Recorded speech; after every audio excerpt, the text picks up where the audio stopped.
All right, ladies and gentlemen, welcome back to another installment of Turn 4 Sparks Controversy. This is episode 13. At the time of this recording, it is in the evening, well, depending on what time zone y'all listen to this, but here where I'm currently sitting, it's the evening, April 19th, 2025.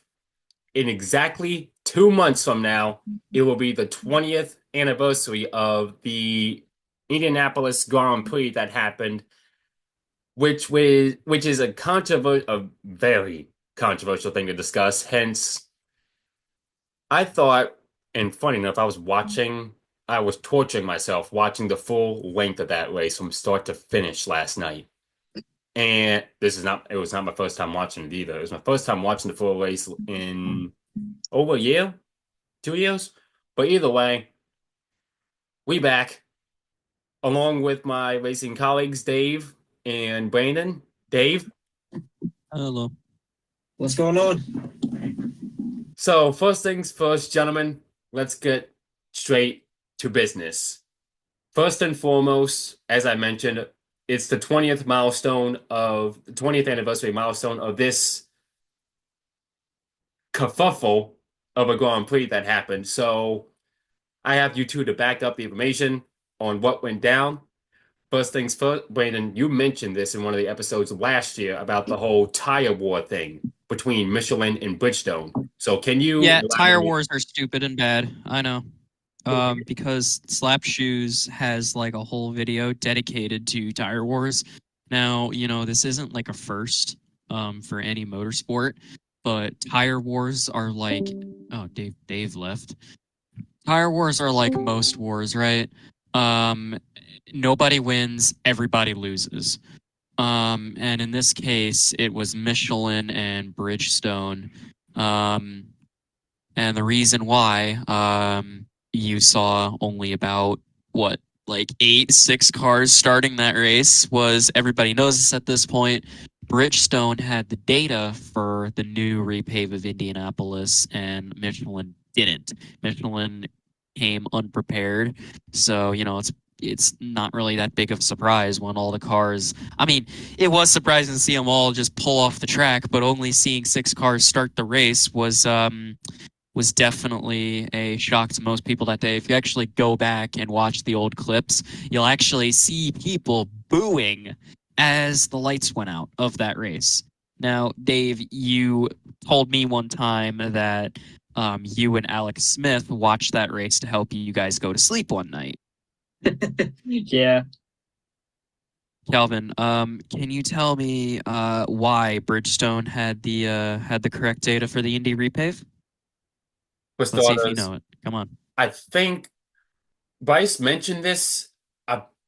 It was either in one of the interview sessions for a YouTube video for a YouTube project, or is in one of the podcast episodes. Bridgestone, you know the tire company Firestone. That's an IndyCar, right? Yes. Firestone are the owners of, It, or actually, it's the other way around. yeah, Sorry. Bridgestone Bridgestone owns owns Firestone. Firestone. So with that, Bridgestone had the information because again, they own the Firestone company. And even 20 years ago, that Firestone was in IndyCar. Back then, it was known as the Indy Racing League, or IRL for short. No, it doesn't stand for in real life. It stands for Indy Racing League 20 years ago.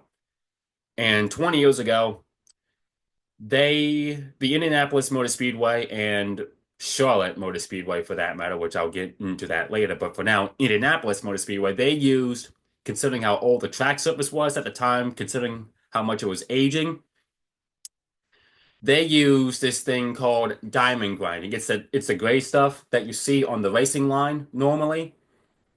That's Yeah. what that is to It help. also helps for water drainage. Yep. And also simultaneously to help maximize the grip on the tires to get that the extra trend into the tires to have better traction and better grip and better cornering entry and better cornering entry and exit. Basically all better grip all around. Simultaneously, it's sharp little teeth. In other words, the tire wear is massive. And everybody knows teeth come out to bite. And that's exactly what happened. That's exactly what happened. What I'm trying to say is with diamond grinding stuff, it was good for grip. The bad, massive tire wear. Your tires will wear out Oh twice yeah, as fast. It's like you playing a racing game. Let's say, Brandon, you play it on 2003, right? iRacing, Isn't there a iRacing. setting where you can put Yeah, there's a on two times setting. away or There's a something? setting when you put up hosted sessions where you could probably turn it up to times 10 tire wear, but naturally, It's basically that. It's basically you know that. how every single time I have to race at a street circuit for IndyCar or F4, I always tell you it's a street circuit, so tires are going to be shredded. Yeah. Because you have it up on two times away or something. No, because street circuits, even though we're getting off topic here, street circuits aren't paved as often as purpose-built racetracks. So it's less maintained and the pavement's a lot older, gets hotter. Tires burn up a lot quicker. And then there's concrete too you got to deal with in the process. That too. But what I'm If saying you is actually watch onboards of a lot of street circuits, you'll see, for example, the Detroit Belle Isle, you'll see the difference between the bumps of concrete and the smoothness of asphalt. But Indianapolis, when they repaved, like you said, diamond grinding, track gets turned into a billion sharp little teeth. And we get into the month of May, right? Indianapolis the Indy has 500. a whole, they literally call it the month of May. And I had a friend from that area tell me that in a lot of high schools, they literally have TVs on showing practice laps too. So there's a lot of practice and time that goes into the Indy 500. Because it's that big. Oh yeah. It's that big. Oh yeah. But to my And point, with like I've said, it's sharp little teeth. The diamond grinding stuff, while it's good for grip, it's bad for the tires considering it wears out twice as fast.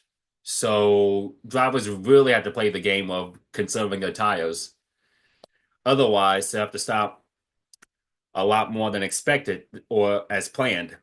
Again, given how sharp those teeth are regarding the diamond grinding, even though it's not actually teeth, but you get my point. At least I hope you yeah. get my point. But either way, Oh the no, Indy I do. 500, from what I can remember, went well without a hitch.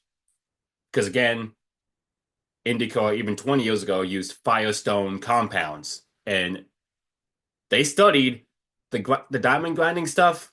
Firestone, they studied that. Bridgestone looked at that. They looked at the data from the Indy 500, practice, qualifying, race day. They looked at that, took the time, got the notebooks out, studied the pros and cons, what worked and what didn't work, and what was the perfect. Well, I wouldn't say perfect, but what is the good pressure to put in the Bridgestones for the Formula One race come June. Fast forward to June, Bridgestone had the information needed because, again, mind you, they own Firestone, and Firestone in IndyCar, they use that in the Indy 500. Bridgestone in Formula One, they come to Indianapolis. Bridgestone, they had Ferrari, Jordan, and Minardi at the time, while the rest of the grid, Michelin. And regarding Michelin, they were unaware of the diamond grinding repave, completely unaware. Hence why you see Ricardo Zonta having a puncture, and then minutes later, Ralf Schumacher had a puncture of his own at the infamous turn 13 section, which is turn one in the rectangular layout when the IndyCar series Turn one races in the IndyCar. Indy 500, and when NASCAR races in the Brickyard 400, it's a turn one, that part of turn 13, where Ralf Schumacher had his shunt when he had the puncture.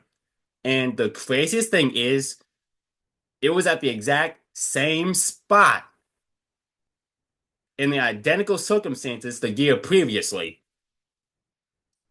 Only You also got to keep in mind that this was before safer barriers were installed in turn 1 of Indianapolis Motor Speedway, or turn 13, or what used to be turn 13 in F1. You do have to keep that in mind. So you had 2 drivers down right before the race.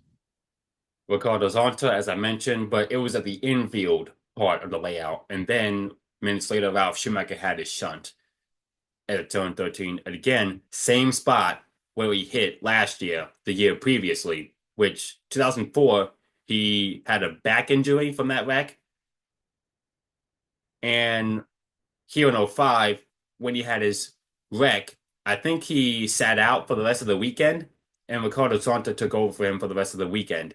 Simultaneously, Michelin, from what I can remember, wrote to the FIA a solution or multiple solutions of what they could do to minimize the massive drop in pressure on the Michelins at the turn 13 section. So, Dave, Brandon, can you tell the listeners what went down with the meetings that Michelin, the drivers, had with the FIA, and what led to basically what led up to the main event?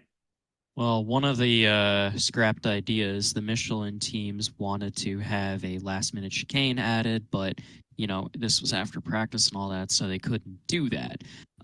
Then they just suggested just letting them pit for this one race over and over again.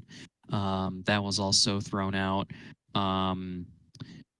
And the Bridgestone teams, it got to a certain point in the meetings where even the Bridgestone teams were helping them with solutions. Except for Ferrari. Well, I mean, yeah.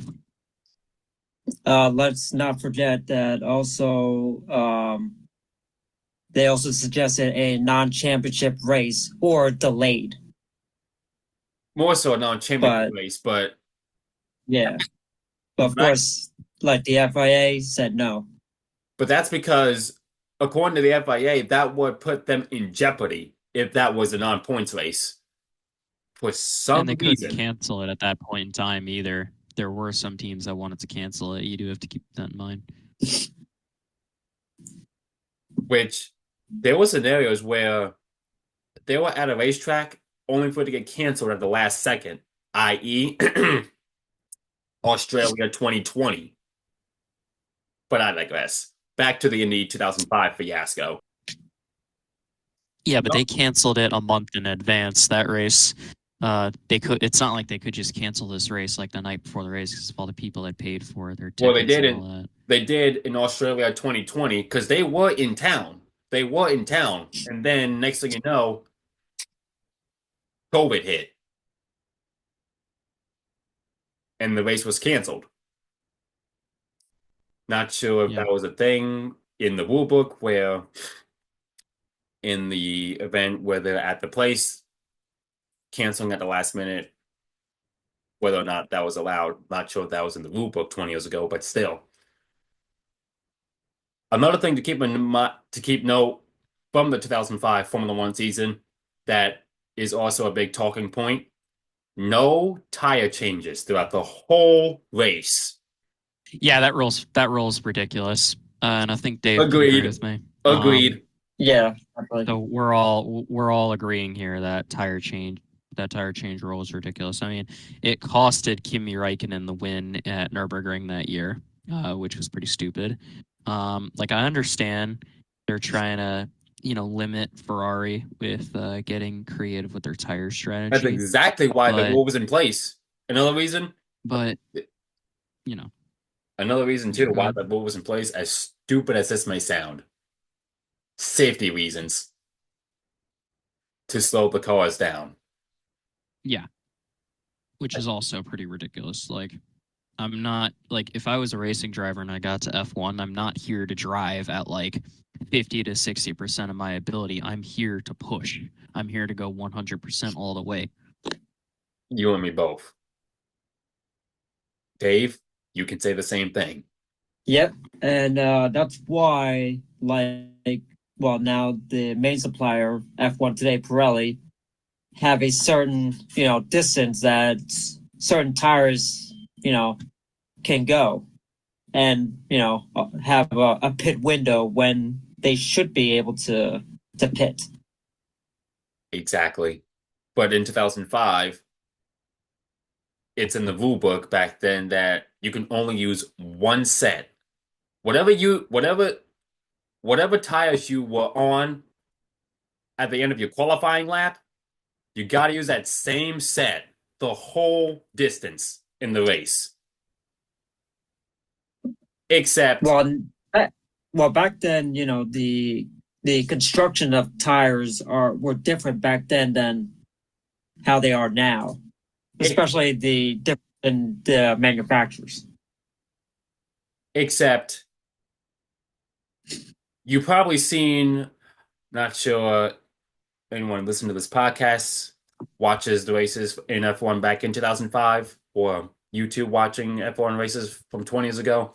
You see footage of someone coming in pit road and you see a crew member, a tire changer.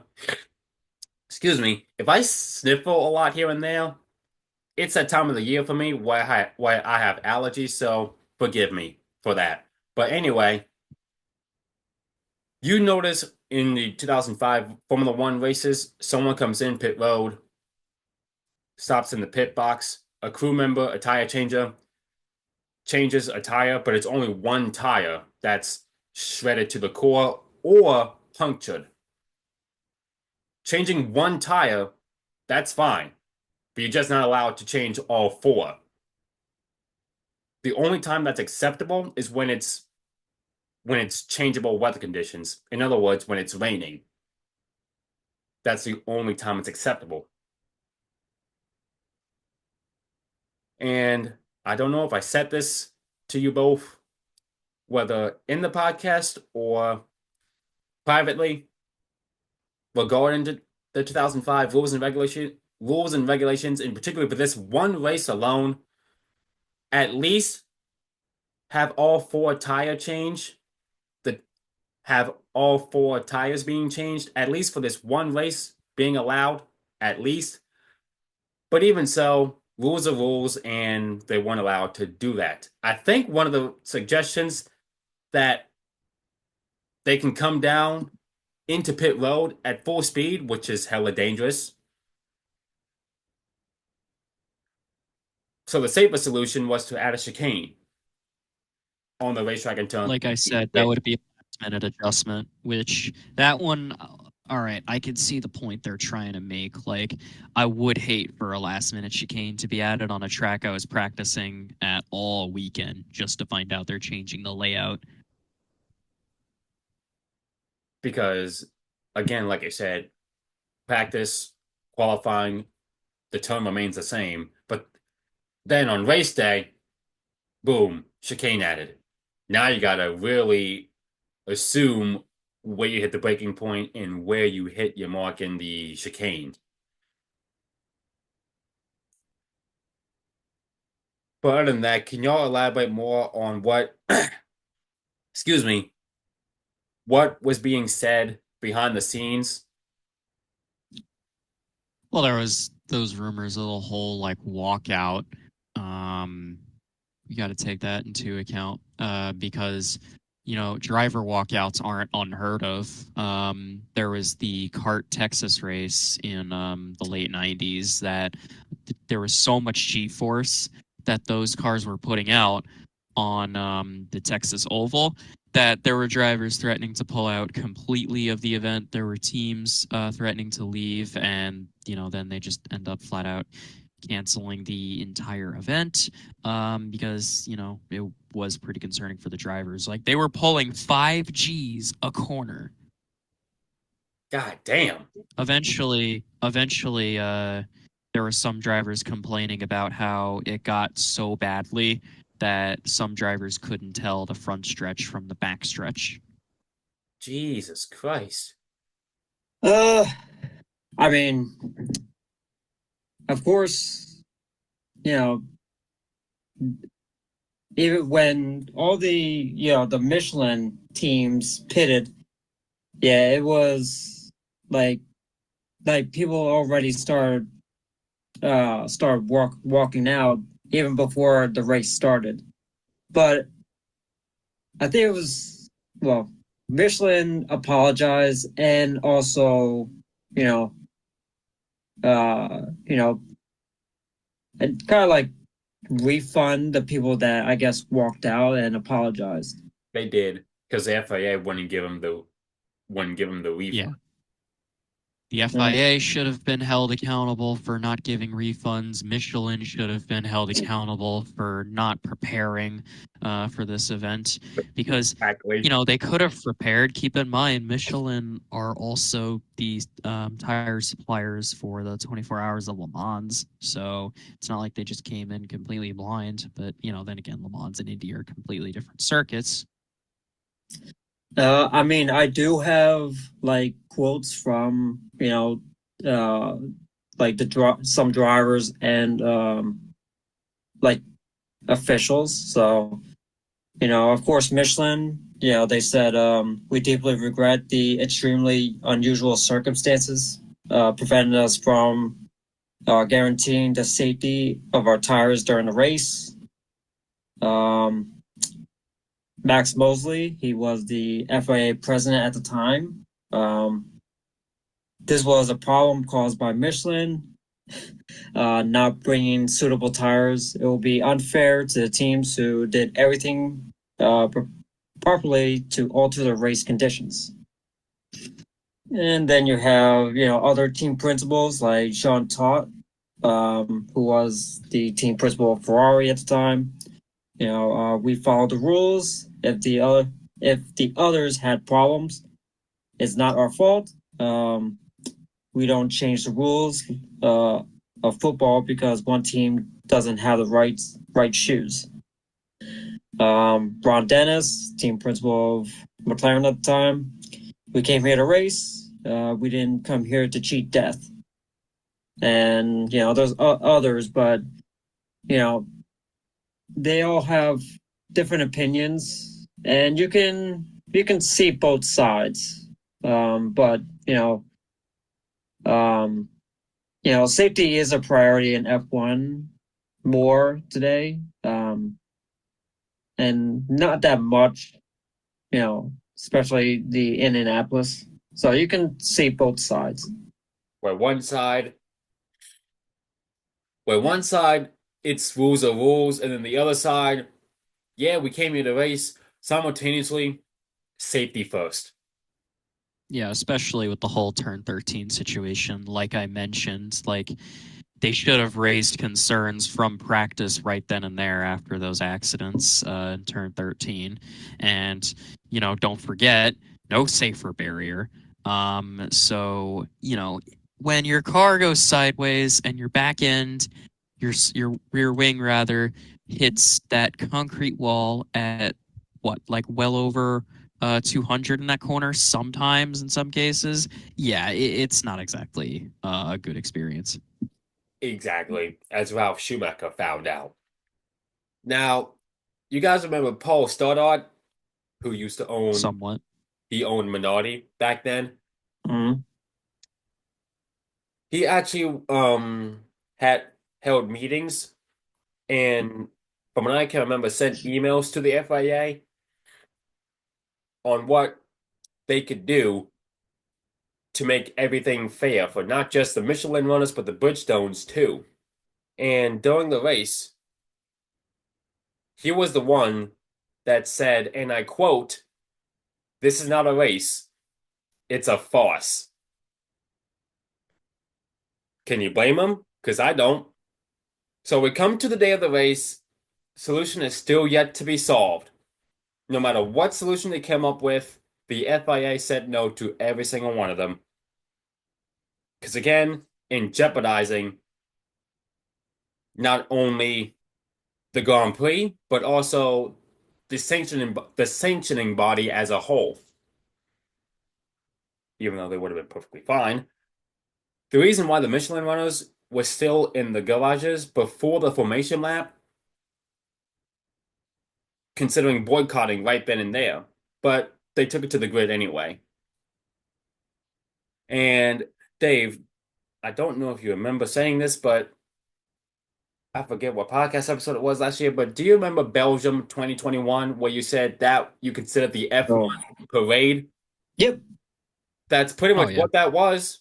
That's pretty much what that was during the formation lap. The difference between 2021 and 2005 was technically those guys at least got some sort of laps. Don't forget, Nikita Mazepin also got fastest lap that day. That's how much of a crapshoot that was. Um, like, dude, I'll never forget sitting at the basement TV at the couch, sitting around, and I'm thinking, okay, we're gonna start the race behind the safety car, I guess. And then we come back to the pits. We're waiting a little bit. Then they say 1500 local time will be starting, and then after that it was 1545, and then that turned to 16, and then 16 turns to 30, and then they just called the race right then and there.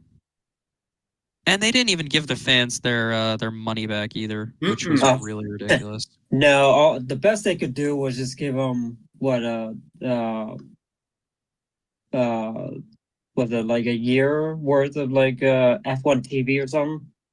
Let's give them their money back. Like, seriously, you're a multi-billion-dollar organization and you're telling me you can't give back 300,000 people their $60, and you guys like bring in almost billions every year up there with like the NFL and the NBA? Are you serious? Pretty much. Oh my God. Well, you know what they say all the time. Motorsports are filled with lawyers, liars, and thieves. And money hungry folk. And the FIA, Oh yeah. money hungry. Oh yeah. Hence why they didn't give people the refund at the 2021 Belgian Grand Prix, quote unquote Grand Yeah. Prix. You know, And pretty much the same for Indianapolis 2005. But of Except course, Michelin gave the people Michelin, the refund, though. That's the difference. they reimbursed them because they apologized, but F1 and FIA didn't. oh, also keep in mind, a weird fun fact about that race. CART actually came out and said to anybody that still holds a 2005 United States Grand Prix ticket, CART actually said those people are welcome to attend the Cleveland Grand Prix at the Cleveland airport. So that was at least, I mean, hell, a completely different racing series gave more than the actual series itself. I mean, hell, sooner or later we could probably take on the American Open wheel split, which that's a story for its own day.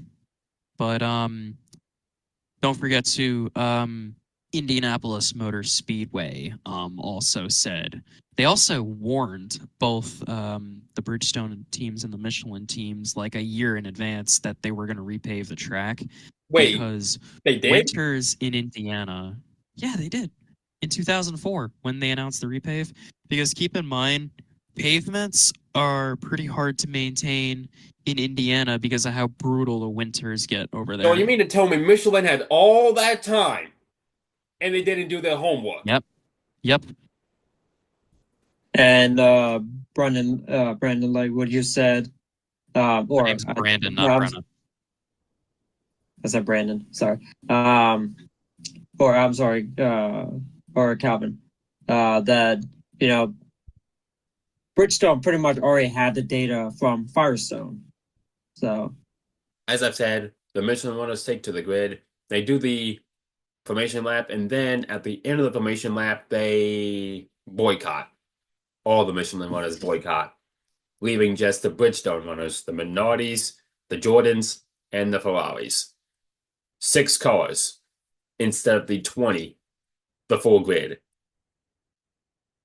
So basically, more than half the grid were on Michelin tires, and all of them boycotted, leaving just the Bridgestone runners. Again, Ferrari, Jordan, Minardi. Three of those teams being on Bridgestones. Again, Bridgestone having the data correct and using the safest compound. They had a compound that was quicker and more efficient, but they didn't use that because of the anticipation of the drop in pressure and anticipating a puncture taking place.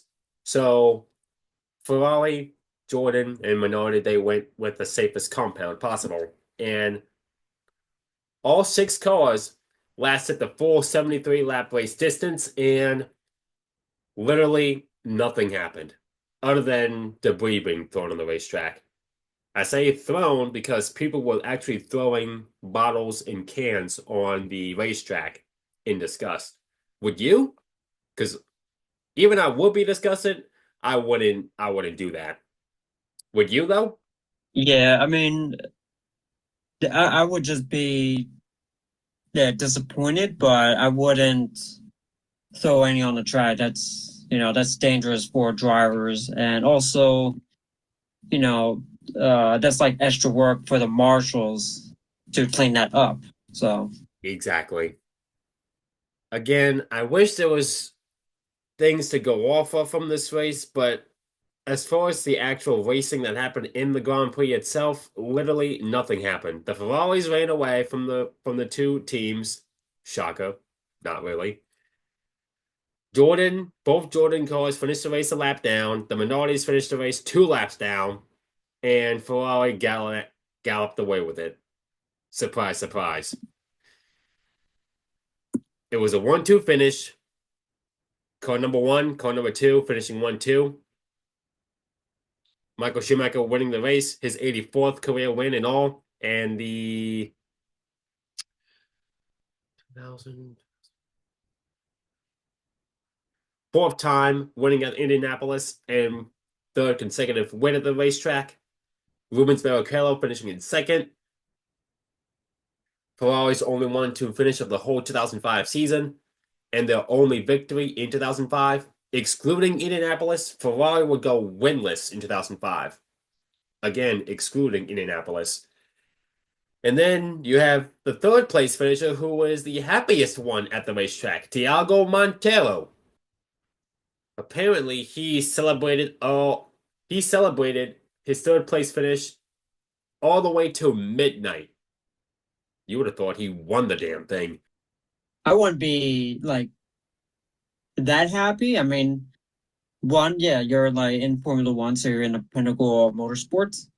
You got it will be your one and only podium. So, of course, that'll be in the record books. But then again, it was, um, you know, you also have the other side, I mean, it's still a podium, but, it'd be, you wouldn't really think of it as an actual race because there's only 6 cars out of 20. Exactly.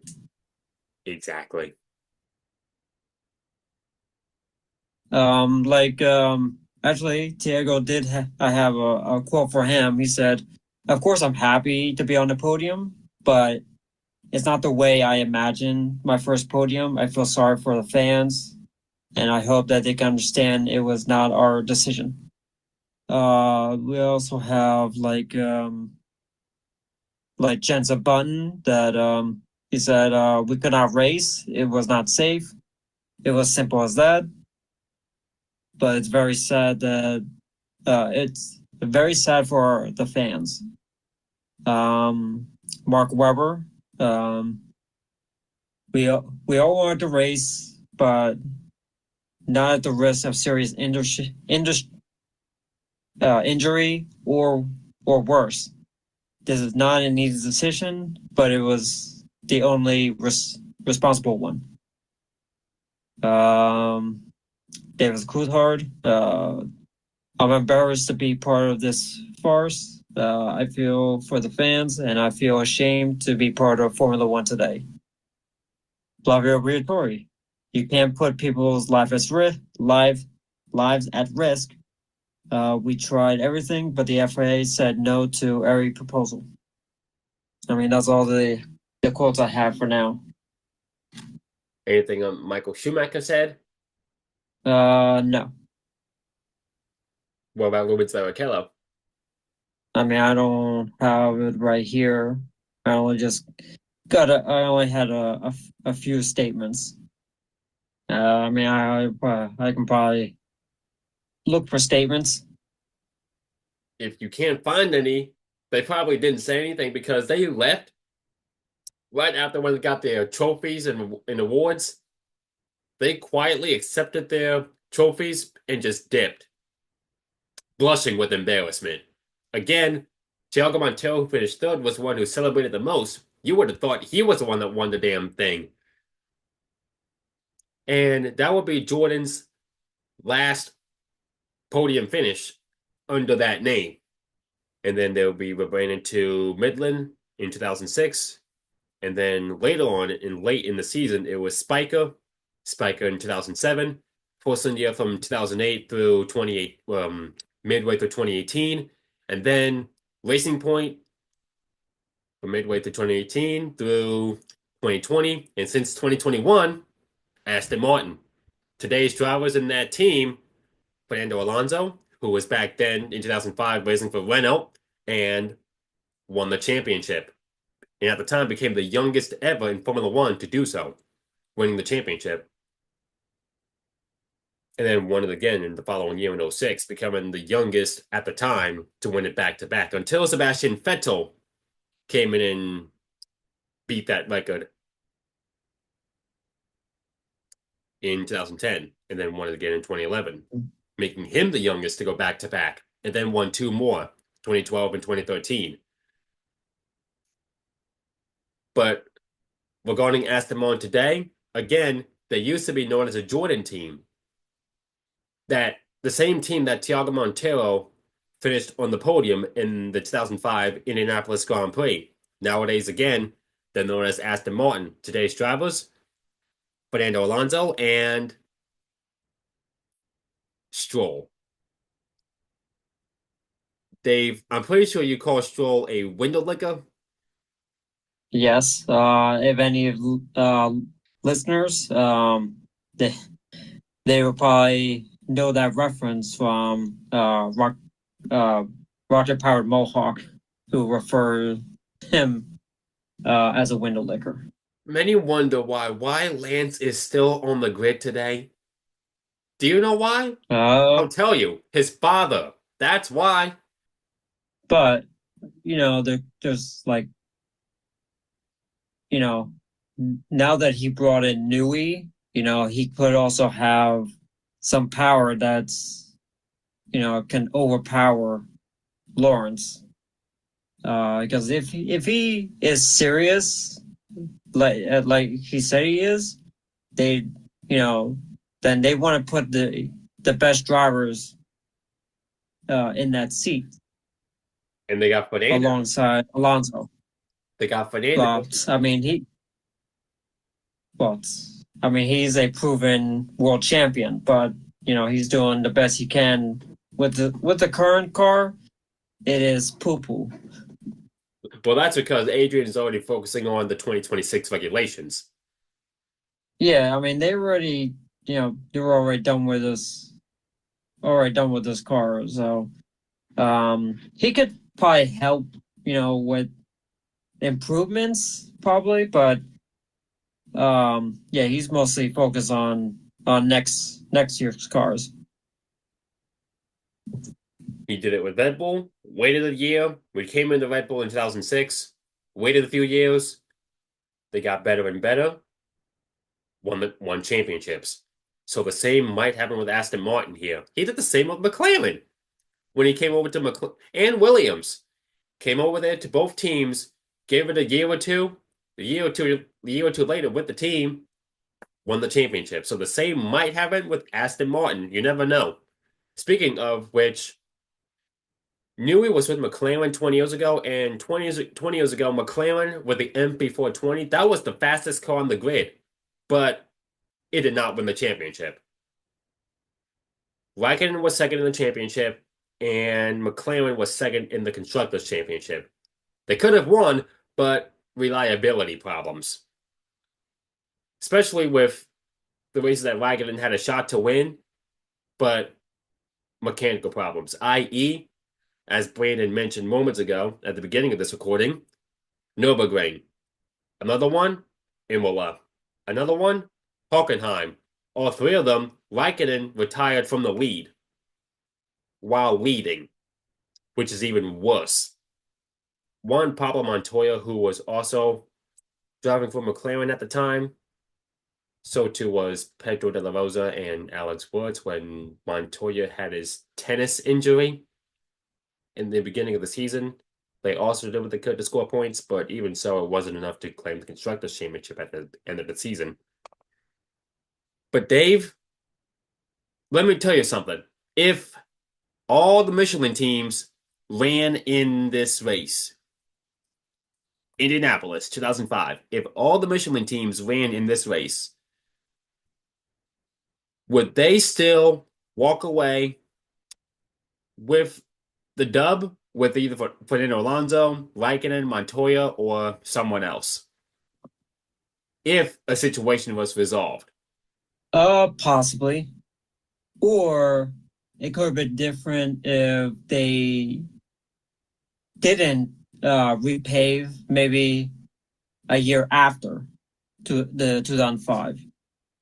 In the year that followed, 2006 and 2007, even though there was a lot of people, right? Because the attendance kind of even though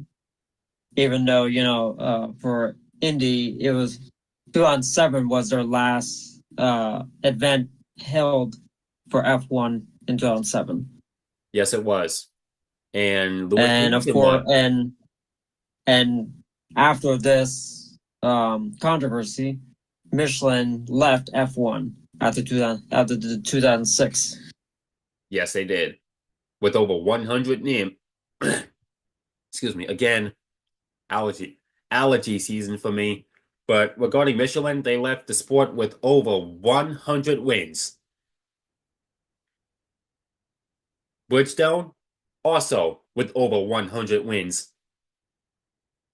Funny enough that they both got their 100th win milestone in 2006.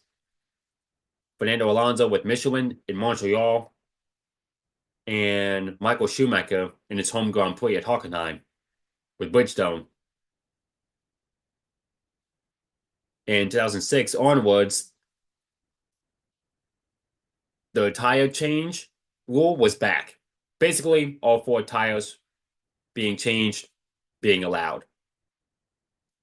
2005 being the only season where that was not allowed.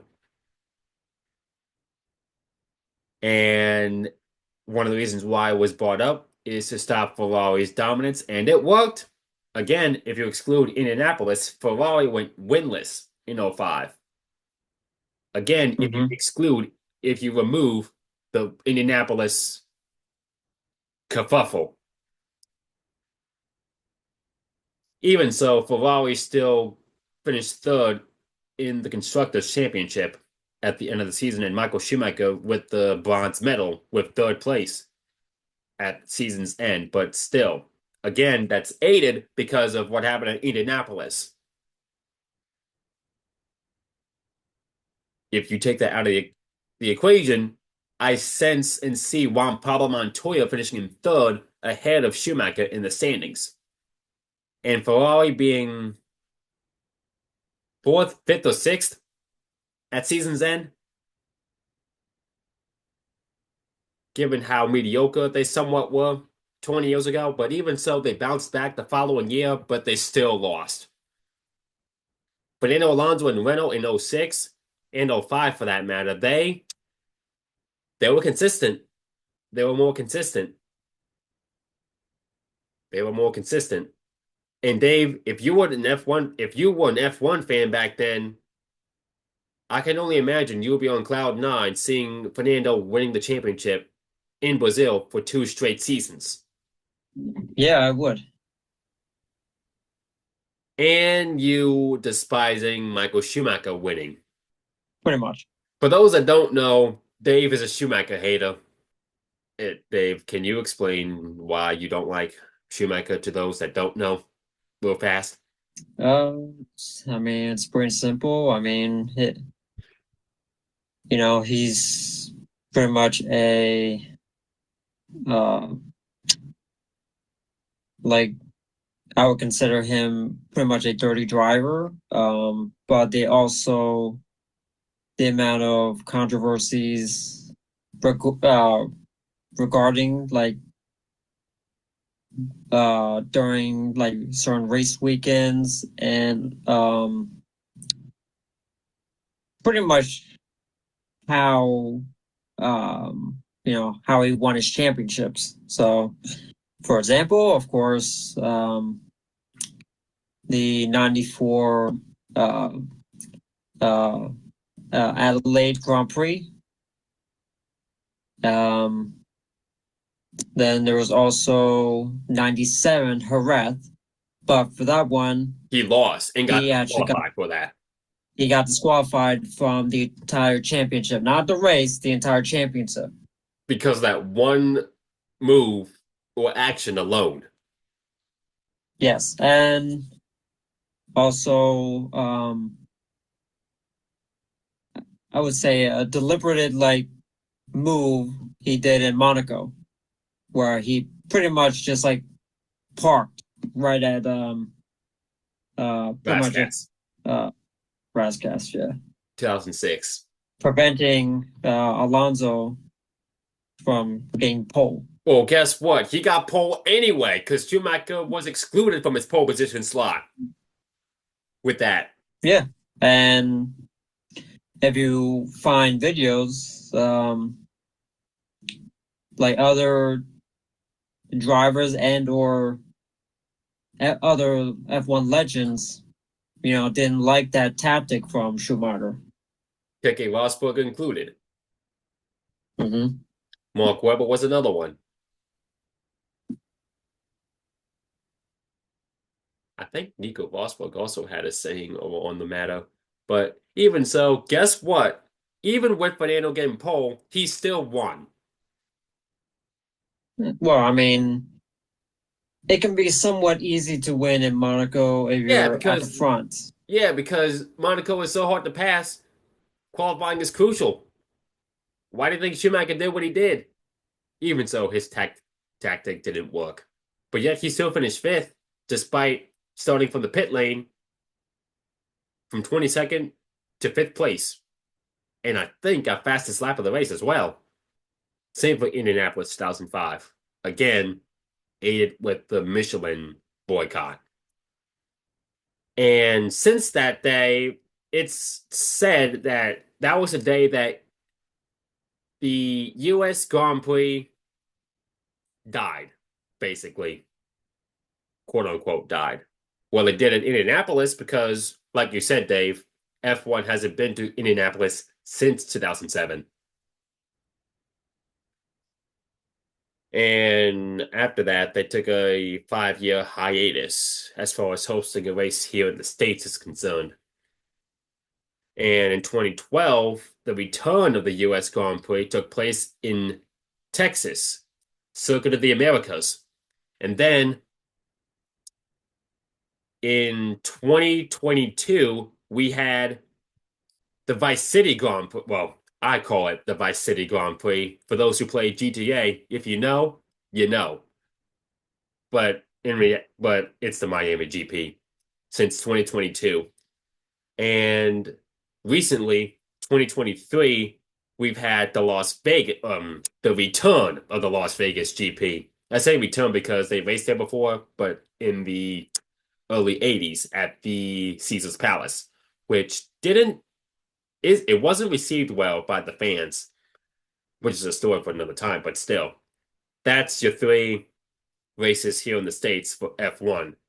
You have Texas, which Dave, you went to Texas in 2018. Texas, Vice City, or Miami, and Las Vegas. Now then, to conclude this recording, your final thoughts on the Indianapolis 2005 Grand Prix, on what lessons were learned from that weekend. I wish Brandon was here to say his stance, but he's doing something at the moment. So, Dave, again, your final thoughts on the 2005 Indianapolis GP and what lessons were learned from that particular weekend. I would say some lessons that they learned that I guess just stick to one tire supplier. Well, now they only have Pirelli. That I don't think F1 will ever do, but if something occurs similar to this or Spa, fans should be reimbursed. What do you mean? Like Um, give the refund or like something? yeah, some and not you know not get something uh like a year access to F1 TV or something. Like they got their well, they didn't really get their money's worth, and having only 6 cars compete out of 20. I mean, if there was like a huge crash and those teams didn't have any spare cars like they used to, that would be understandable. But only because they couldn't come to an agreement with the FIA and all that. Oh, they I agreed. think, They agreed. It's the FIA that wouldn't budge and said no every time. well, I'm right. But I mean, I can understand that it was a last minute like proposal, especially trying to add a chicane. Uh, but I think I'm not sure it was uh like another proposal or compromise that maybe it was that the teams that were running Michelin could have put on the Bridgestone, but I know, for example, like the Renault, it didn't work as well um, as opposed to running Michelin because the way the Renault was, it worked better with the Michelin. Because all cars are built different with different handling setups. Yes. Funny enough, McLaren, they did use Bridgestone when Bridgestone came in for 1998, 97 rather, even though they were using Goodyear, McLaren was. Bridgestone was with, from what I can remember, Arrows. So there were tracks where Bridgestone had the advantage, and there were other tracks where Michelin had the advantage. Well, in 2005, Michelin had the advantage in every single circuit, minus Indianapolis. But my point being, McLaren, they were with Bridgestone from 98 to 2001, and then they switched to Michelin from 2002 to 2006 because the Michelins, you know that they do testing sessions during the off season. When McLaren figured out that the Michelin tires worked better to their car setup compared to the Bridgestone, that was the compound that they used from 2002, again, from that year to 2006, because the Michelins, they suited the McLaren a lot better with um, the tire life and also the handling of the car. And then they went back to Bridgestone when Michelin pulled out. And since 2011, they are using Pirelli compounds. But even so, Dave, like you said, I just hope that the FIA had learned their lesson from 2005. Luckily, we haven't had something like that happen since 2005, and let's hope it stays that way. For the sake of F1, for the sake of the fans, basically for the whole sake of the whole community. But before we close off the recording, I mentioned that you went to Texas in 2018.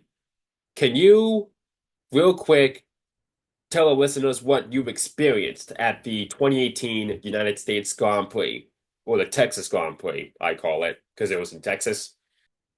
I mean, well, because I saw like all practice and qualifying and the race, and I just had the general admission, so I was able to go pretty much anywhere that I had pretty much just access to, except for any grandstands.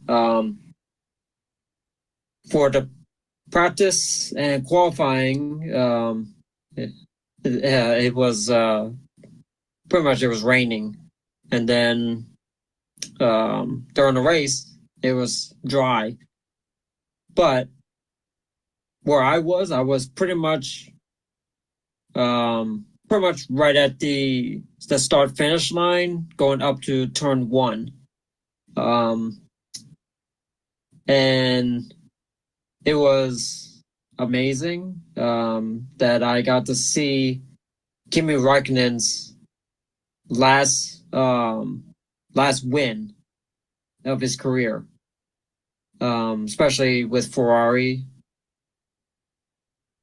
And yeah, I mean, it was just it was an amazing time. And Lewis Hamilton was on the podium too. It was well, of course, probably Vettel could have because he was battling, but it was just he had a spin.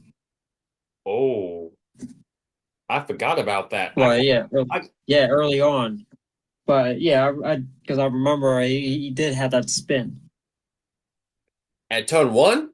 No, it was at the pretty much the last sector after the long straightaway, just before those complex turns before the long right hander. It was there he had a spin. I do remember Kimi Raikkonen and Lewis Hamilton battling it out for position though, and Daniel Ricciardo having a mechanical problem. And you know that infamous meme where someone says mew mew mew. You know what? Yeah, I believe that and was the race where that came and it from because and you also could hear it. You could hear that well, person saying that in the during the broadcast. well, of course, I didn't know that till like after.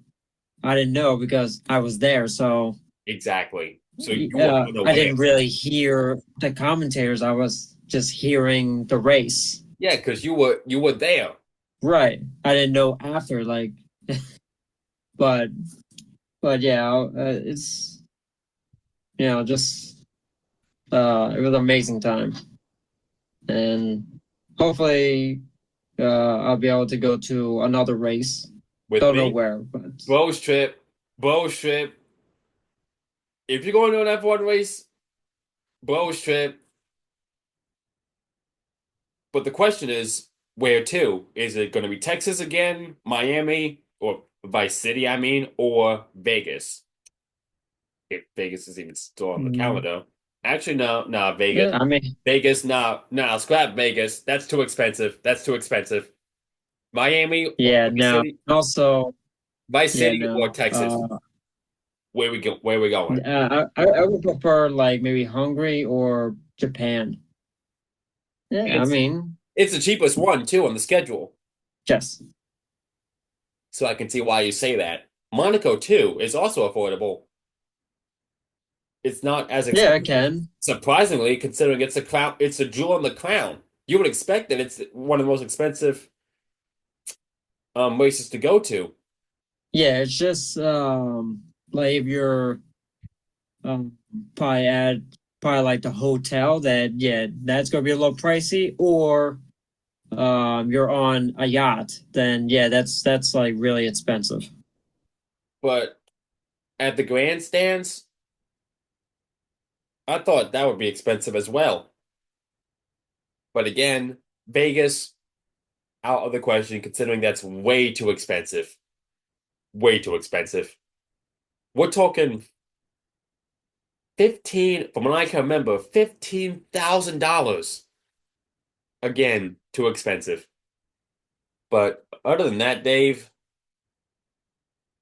again, I figured I'd do this recording talking about the 2005 Indianapolis Grand Prix, considering at the time of this recording, April 19th, we are literally exactly 2 months away from hitting that 20-year milestone from that infamous race. So that's why I thought I'd record an episode touching on this particular race that happened, which is very controversial. So another controversial topic in the books, in turn 4 sparks controversy. So that being said, ladies and gentlemen, that pretty much will sum up and conclude this episode of Turn 4 Sparks Controversy. And I'm pretty sure this is the shortest episode in the history of this podcast station so far. Because it lasted for what, an hour? Yeah, pretty much. Not much to go off of from the 2005 Indianapolis Grand Prix itself, considering, again, only 6 cars started and finished. And because of it, Dave, you and Alex watched that race to put you to sleep, which it did.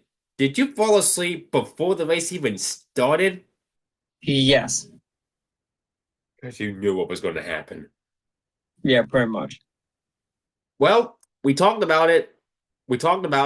And it's one of the episodes on this podcast station. And Dave, again, it's been a ride. It's been a ride. Thank you for being on the show. Yeah, I'm happy to discuss these controversies. When was the last time you were on one of these things?